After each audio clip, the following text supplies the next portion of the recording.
Kapag ganitong tag-ulan, lalo pong tumitindi ang pagiging landslide prone ng Baguio o yung posibilidad na magkaroon ng pagguho. Kaya naman ilang estudyante mula roon ang nag-develop ng early warning system na ginagamit na ng Metro Baguio. Tara, let's change the game!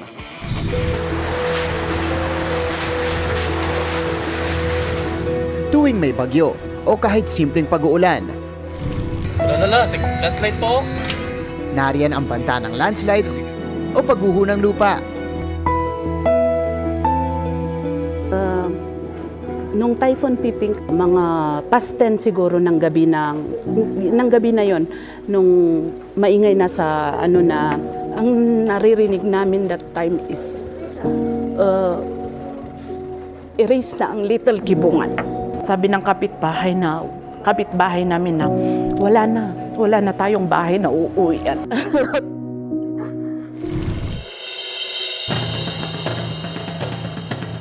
Para iwas landslide at maagang matukoy ang paggalaw ng lupa, narito na ang Calamity o Cordillera Administrative Landslide Monitoring Integrated Toolbox, isang early warning system na kayang magbigay ng real-time landslide data.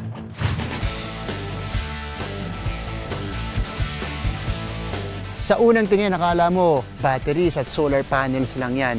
Pero alam niyo ba mga kapuso na binubuo yan ng iba't ibang mga sensors na tumutukoy sa paggalaw ng lupa? Itong device natin binubuo ng iba't ibang sensor na nagde-detect ng environmental parameters tulad ng soil moisture, temperature, rainfall intensity, at ground movement.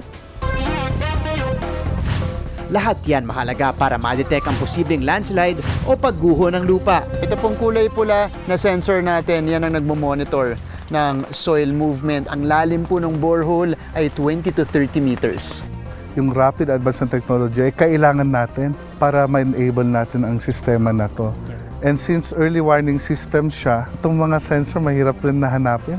Commercially, 10 years of waiting is we now have the available technologies. July 2022 na-launch ang proyekto.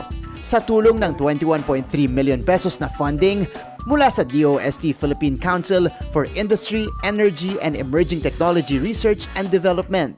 Kasalukuyang merong 6 na calamity sensors all over Baguio and Metro Baguio. And from the sensors, itatransmit niya po yung data and information to our central database.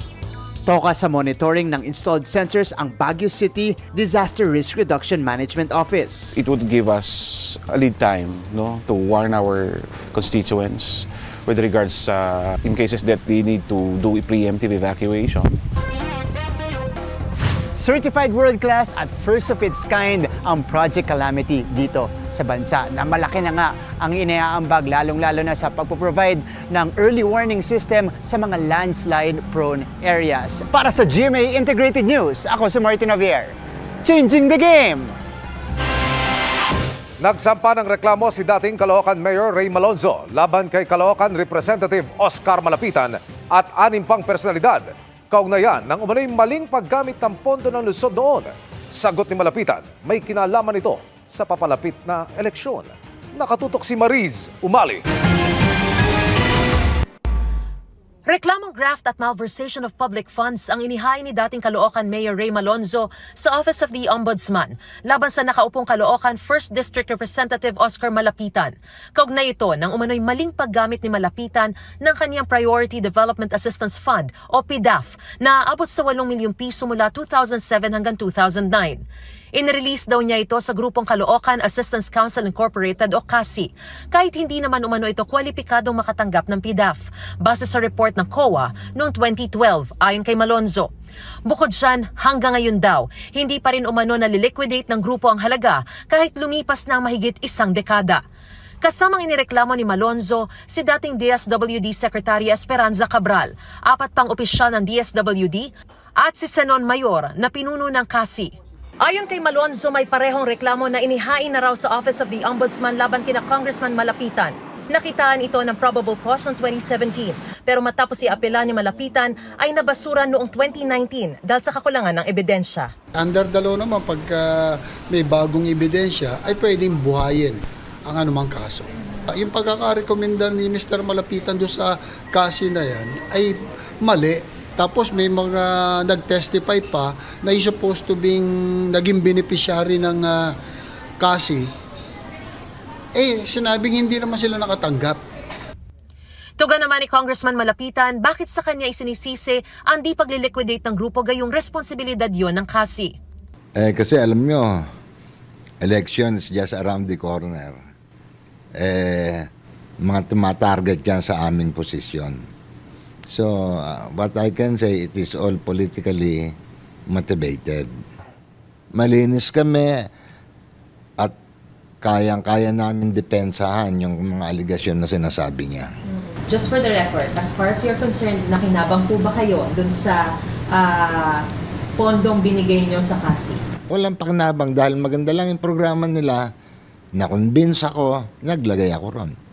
Giit pa ni Malapitan, hindi naman daw tatanggapin ng DSWD ito kung hindi nila accredited ang grupong kasi. Wala raw siyang personal na relasyon o kaugnayan sa mga taga-kasi. Pag-iisipan pa raw ni Malapitan ang susunod nilang hakbang dahil hindi pa niya natatanggap ang kopya ng reklamo. Ayon naman kay Cabral, sasagutin na lang niya ang reklamo oras na matanggap niya ang kopya nito. Sinusubukan pa naming kunan ng pahayag ang iba pang kinasuhan ni Malonzo. Para sa GMA Integrated News, Mariz Umali nakatutok, 24 oras. Babala mga kapuso, sensitibong video ang mapapanood po ninyo. Kabilang po dyan ang mga kuha sa panonorture sa ilang dayuhan na pinalabas sa pagdinig ng kamera. Gusto rin pa imbisigahan ang mga peking birth certificate na na-issue sa mga dayuhan. Nakatutok si Tina Panganiban Perez. So, lalaki po ito. Ilang video ng pagtutorture ang ipinalabas sa pagdinig ng kamera tungkol sa Pogo. May sinasaktan dahil pinagsuspetsahang tumakas para magsumbong sa mga otoridad. Meron ding kinukuryente.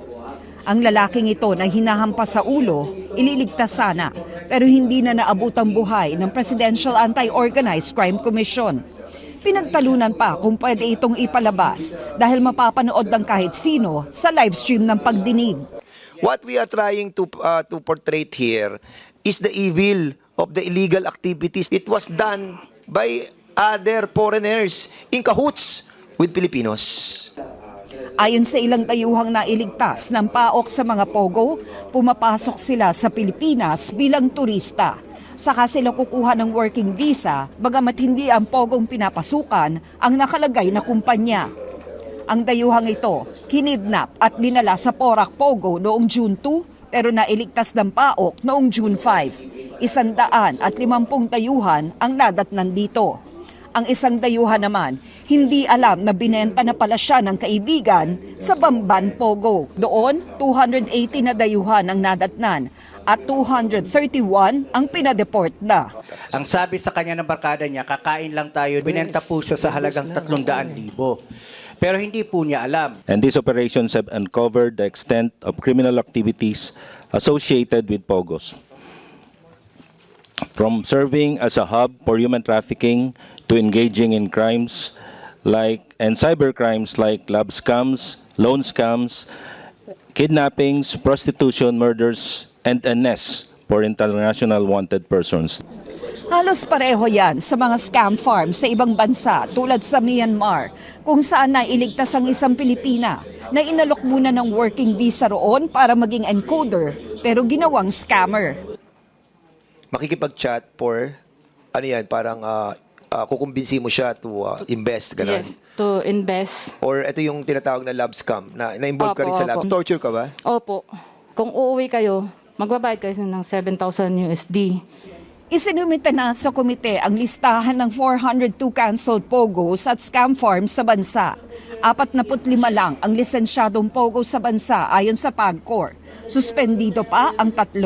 Hirap umano ang PAGCOR na labanan ng illegal gambling dahil sa mga online influencer. Gamit po ng platform nila such as Facebook, TikTok, YouTube to encourage prospective players to try their luck. Marami pong mga kabataan ang maaari pong makapaglaro sa mga illegal platforms po na ito. The licenses of POGOs or IGLs have been used to create a veneer of legality for their illegal activity. Some POGOs will continue to operate despite the ban. If there will be a ban, we will continue to operate against these illegal POGOs.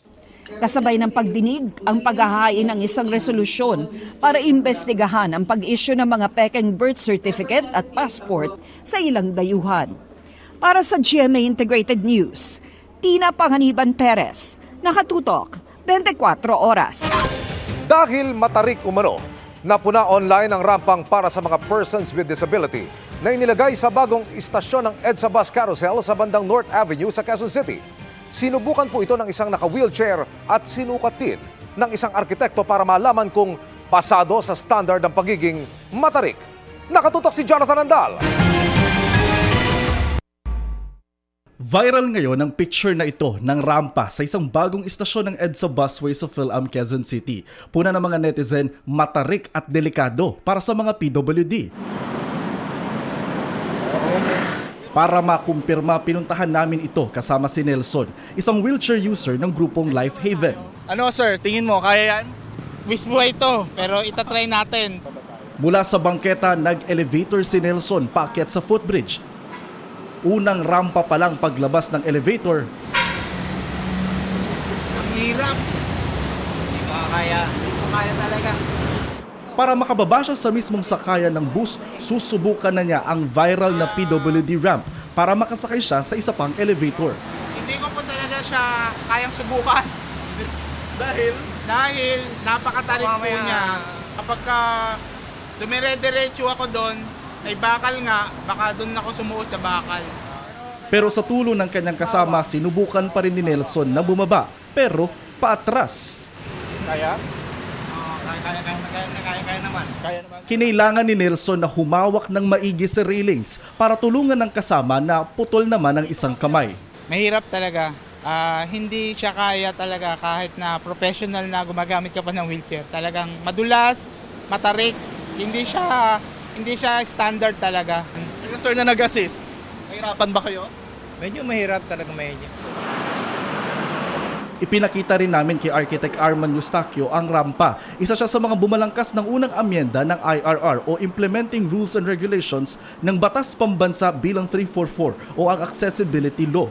Base sa batas, dapat nasa 4.8 degree lang ang incline ng mga PWD ramp. Pero nang sukatin niya ito sa inclinometer, 14.15. So sobrang laki ng difference. 10 degrees steeper. 10 degrees steeper than 1 and 12. Sabihin matarik po. Matarik talaga. Sabi ng MMDA kaya nila ginawa itong rampa kasi yung elevator pag umakyat hindi pa pantay dito sa may footbridge. Hindi naman daw nila pwedeng itaas pa yung elevator kasi tatama na dun sa may MRT. May binigay na requirement ang MRT na kailangan ganito ang awang nyo doon sa sa structure namin. So kaya anong nangyari, medyo nag-stick. ang solusyon nila, lagyan ng hawakan ang railings ng rampa para may kakapitan. Kasi pag hindi nilagyan, paano na yung mga PWDs? Hindi lang naman PWDs ang pinagbigyan namin doon. Of course, yung mga matatanda na mahirap nang maglakad, di ba? So yung mga buntis, para lang, di ba, lagi kami binabatikos na mahirap umakyat na sa mga footbridges namin, hindi sila maka-access sa mga loading stations. So yun yung ginawang solusyon, lagyan ng lift. But yun nga ang problema, restricted yung espasyo, yung lugar. Appreciate natin nag-effort si MMDA na nagawing accessible. Pero yun nga, yung intent sana ng BP 344, yung accessibility law, independent mobility. Sa case nito, mukhang hindi nila kakayanin unassisted, especially mga gumagamit ng wheelchairs. Kailangan may magtutulak sa kanila, otherwise medyo delikado. Dahil nakitang delikado, si Nelson hindi raw sasakay ng EDSA Carousel Bus kung ganito ang istasyon. Panawagan niya sa gobyerno, sana po, pagka gagawa po sila ng ganito, ikukonsulta muna po sa amin. Kasi kami po yung gumagamit nito. Para sa GMA Integrated News, Jonathan Andal, nakatutok, 24 oras. Bagamat may standard na inirekomenda, nakasaad din sa batas na maaring hindi sumunod sa standard ng maximum gradient o anggulo ang mga rampa na ilalagay sa mga overpass at underpass.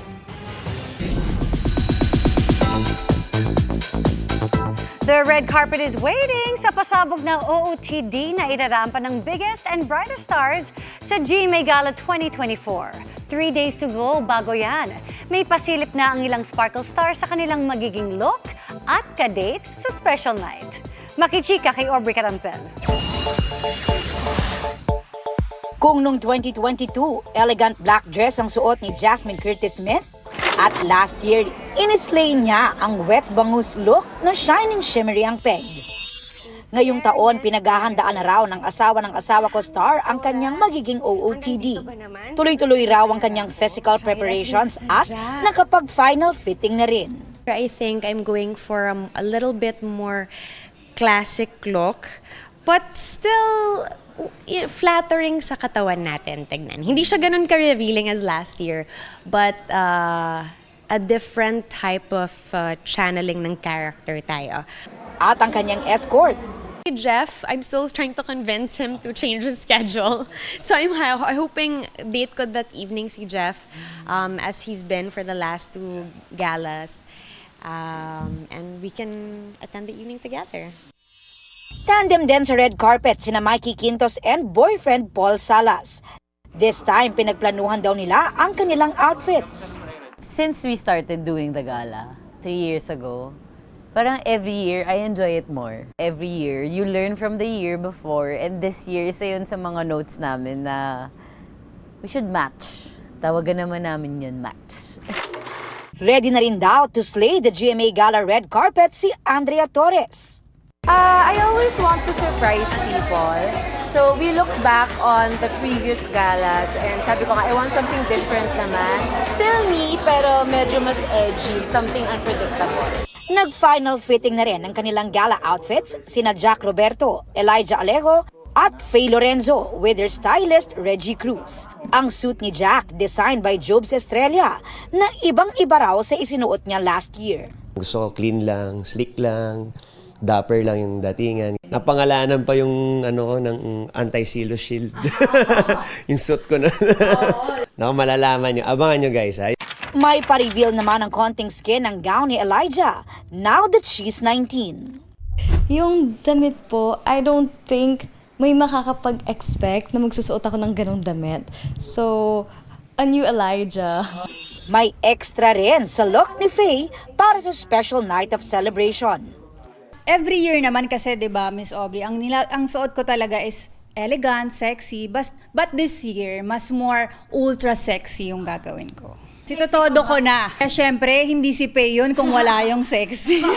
Aubrey Carampel, updated sa showbiz happenings. At yan ang mga balita ngayong Miyerkules. Ako po si Mel Tiangco. Ako naman po si Connie Season para sa mas malaking misyon. Para sa mas malawak na paglilingkod sa bayan. Ako po si Emil Sumangil.